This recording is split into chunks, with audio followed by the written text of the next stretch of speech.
Now this is that course that goes out of 7 course steps. In the this is the title is the your first machine learning model. Because in the previous notebook we just read the CSV data file and just checking about the data statistic in summary, and then just applying some common function like maximum, mean, also which is average, and we apply Brown function, and also using extracting column, how we extract column, if we would like to emphasize the column, then just changing in the second part of the comma. If we would like to update, or for example to make some operation in the row, just doing in the first part of the first part, front row and column. And so now this is the time for machine learning. So selecting data from modeling. Your data set had too many variables. Yes, our data set had too many variables, which means too many columns. To wrap your head around, or even to print out nicely. How can you pare down this overwhelming amount of data to something you can understand? So when we are checking to the statistics for the data, the column is, as the columns are very much included, so we are just using the scroll button to see all the data. So we can make some modeling to our data to easily understand for the data. So we will start by picking a few variables using our intuition, and later courses will show your statistical techniques to automatically prioritize variable. To choose variables or columns, we will need to see a list of all columns in the data set. That is done with the columns properly of the data frame, the bottom line of code below. So here, let's check to the code line. Here, the first one is calling to the pandas library file, importing it, IMP, using the IMPORT import keyword, and later we will just use the PD as for the pandas, so giving the name as PD. And now the Marble MELB data.csv, we will read this Marble data file back. So the first step is giving the variable name for the find bed for the find directory, and then we will reach pandas PD using the IAD CSV function. We already know for this. We already use this this kind of variable, giving the variable and calling the function using the variable. And then, for example, if we would like to know only for the column names, then just using the Marble data.column columns, then it will display the column names like here, like this output. And into the Marble data has some missing values. Some houses for which some variables were recorded. So some we need to carefully check for our data if our data has some missing values, because the data collection is not always a perfect process. Sometimes there may be some kind of difficulty to record all the data. So then in such a case, our data set can have some missing values. So we will learn how to handle missing values in a later tutorial. And our data doesn't have missing values, but here this is this data set has no missing values. But to handle the data set, data set which has missing values, then we can learn in the later tutorial. So we will take the simplest option for now and drop houses from our data. Don't worry about this much for now.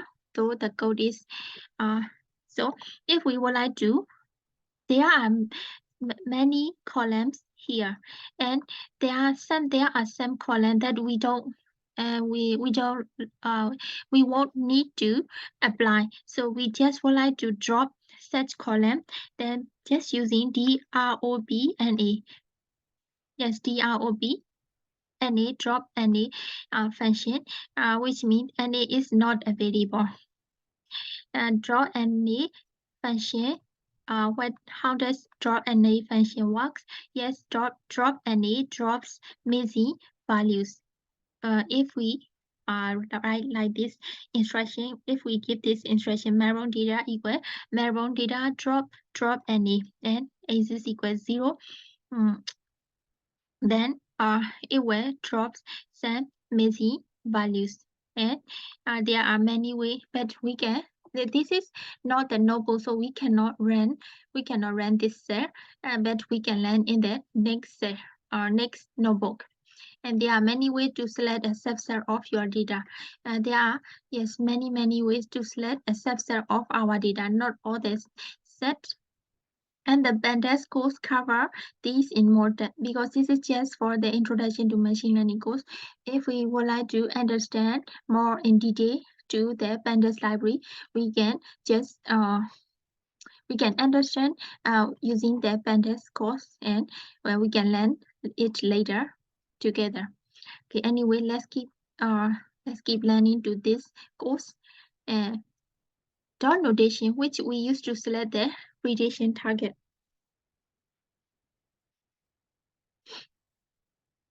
So in this page, we will focus on two approaches using the dot notation, in which we use to select the prediction target. We just focus in selecting the prediction target. We can do it by using the dot notation, and selecting with the column lists, which we use to select the feature, and just selecting. Here there are many column names, but we don't would like to use all the column. We just select the column list out of all the list, and we use to select the features. So this one to selecting the prediction target. To select the prediction target, we can pull out a variable with dot notation. Yes, dot notation. This single column is stored in a series. In Pandas, we usually use the usage as a series for the data column.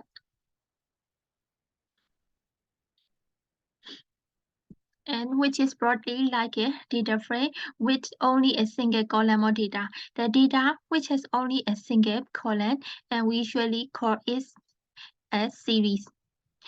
We will use the dot notation to select the column we want to predict, which is called the prediction target. And these are, don't worry with this synonym, this keyword. These are, for example, some keyword some usage in the specific data frame in the specific library. By convention, the prediction target is called 1. Yes, because when we are using the machine learning model to predict, we usually give the name, the data as X, the big X, the capital letter X, and for the prediction target, we usually give the name as Y, the small y. So the code we need to save the house prices in the Melbourne data is Y equal Melbourne data price. Now let's check here. There are different columns, but the important the part that we usually focus is price, because we would like to predict the price using the other column.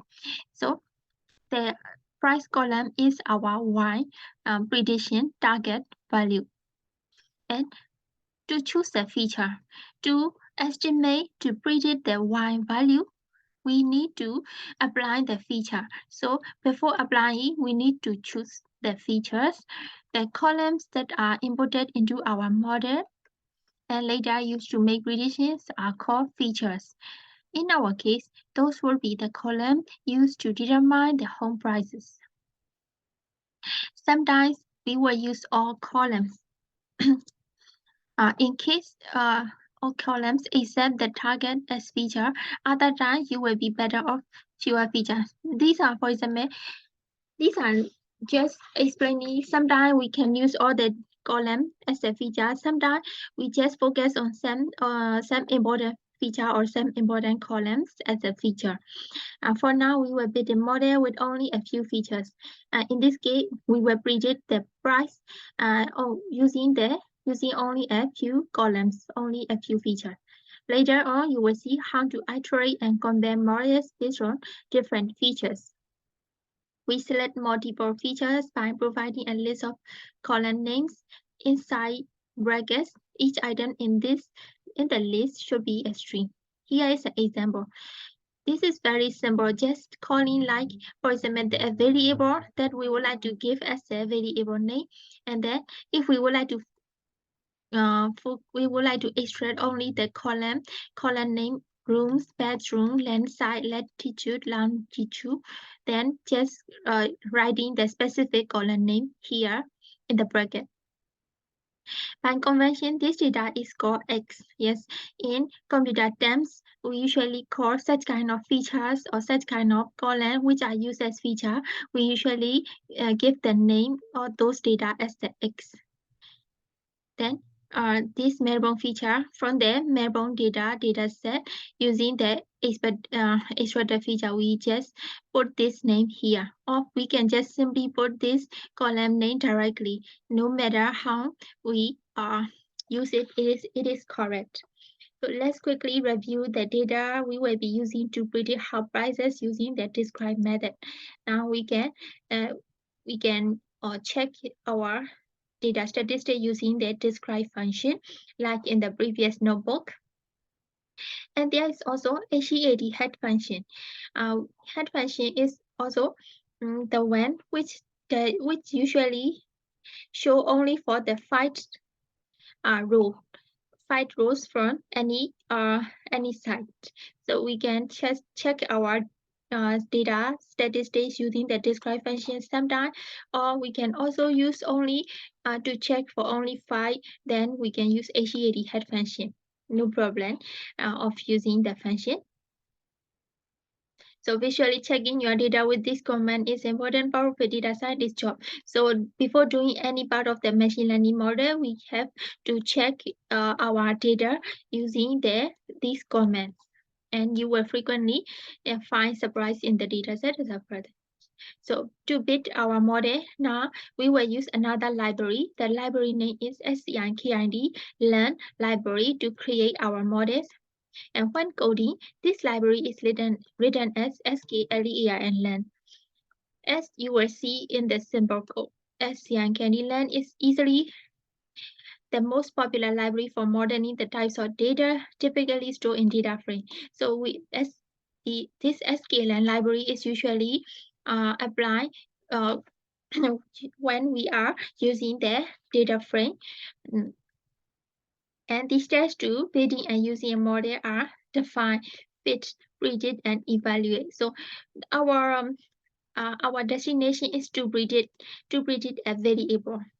So before predicting, we need to define what type of model, for example, like decision tree or k-means or and some ensemble learning, something like that. And then we need to fit with the provided data. This is the heart of modeling. And then predicting with the new data. And then after predicting, it doesn't finish yet because we need to evaluate how accurate our model predictions are. So here is an example of defining a decision tree model with the SCIKID Learn library file and fitting it with the features and the target variable. So just calling the sklearn there, and we would like to only focus to the decision tree model sklearn.tree. From sklearn.tree, we will only import the decision tree regressor. And now we have to define the model and specify a number for random state to ensure the result of each run.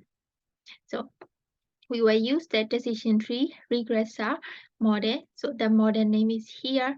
And to ensure the same result, we need to add this argument random states equal to 1. It means we already know about the concept for the random. Sometimes when the automatic random states are different, then our data has variable. The results are variability and versatile. So we need to define for the random state. And this is a time to fit model, and this is very simple. Just using the FID fit function for the data and the prediction variable. And now this is the last part in this page. Many machine learning models allow some randomness in model training. Specifying a number for random state ensures you get the same result in each run. So in every iteration, in every run, we would like to get the same result, then we need to specify the random state with a number, for example, 0, 1, something like that. This is considered a good predict. So please don't forget to add the random state when calling the machine learning model. You use any number, you can use any number 0 or 1, and model quality won't depend meaningfully on exactly what value we choose. We now have a fitted model that we can use to make prediction. In practice, you were made to make predictions for new houses coming on the market rather than the houses we already have prices for. But we will make predictions for the first few rows of the training data to see how the prediction function works. Because here, just we finished and did the fitting the model process. No, so let's check for the result. Now we will make prediction for the following 5 houses. For example, in the predictions, we can see the prediction of our model using the head function. Now, this is the time to exercise. So let's keep doing exercise in the next week, and we can review the previous notebook and this page for with the title your first machine learning model. So I think is it okay? Yes. Yes. So Yes, it's okay. Thank you so much everybody for today, and let's keep going for the next notebook for the next learning lesson on the next week. Let's keep reviewing in the other days. Yes, thank you so much for your sharing. Yes, thank you very much to you too. Okay, now I will end the meeting, and let's see. Yes, Let's see you next week. next week. Bye bye. Bye bye, Jamata. Chan Matane.